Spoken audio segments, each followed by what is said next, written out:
السلام عليكم ورحمة الله وبركاته، اخواتنا حبايبنا، ازيكم عاملين ايه؟ يا رب تكونوا بخير. الناس اللي كانت بتسأل انت ازاي مربي عصافير مع حمام. بص يا صاحبي، فضل من ربنا الحمام سايب اهو، تمام، والعيون بتاعته اهيت حاجة كده على قد الحال.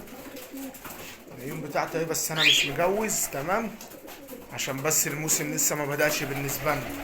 وصل لك؟ بص يا صاحبي، وادي العصافير بتاعتنا اهي.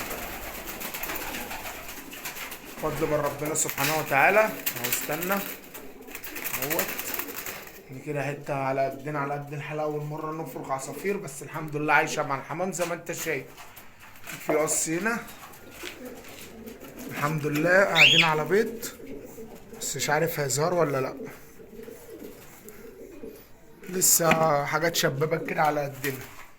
ربنا يبارك لكل واحد في حاجته، ومفيش حاجه اسمها لا مفيش عصافير بتتربى مع حمام. لا يا باشا، بيتربوا عادي والدنيا جميله زي ما انت شايف. والنفس اهم حاجه، التهويه زي ما انت شايف كده اهو.